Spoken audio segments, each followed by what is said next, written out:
আসসালামু আলাইকুম ওরহমতুল্লাহ বারাকাতু। প্রিয় দর্শক, আশা করি মহান আল্লাহ তালার অশেষ মেহেরবানিতে আপনারা সকলেই ভালো আছেন।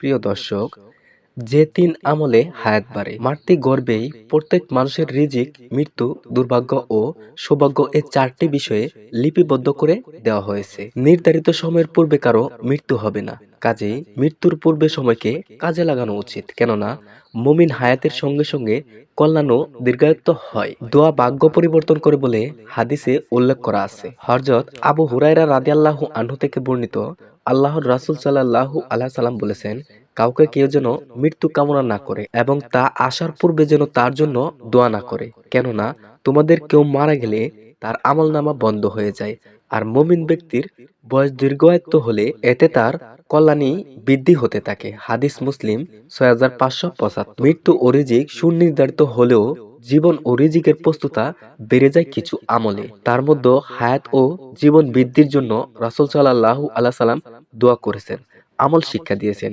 এমনই তিনটি আমল এখানে উল্লেখ করা হলো। এক, দোয়া ও নেক আমল করা।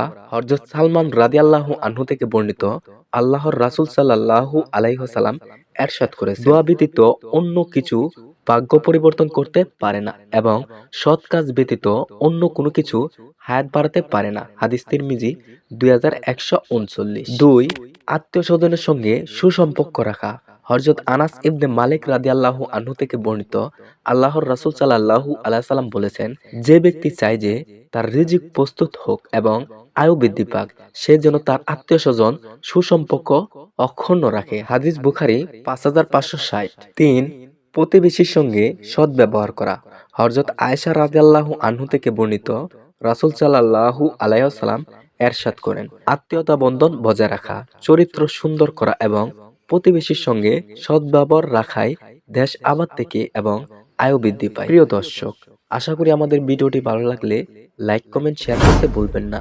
আর আমাদের চ্যানেলে নতুন হয়ে থাকলে অবশ্যই সাবস্ক্রাইব করে পাশে থাকা বেল আইকনে ক্লিক করুন।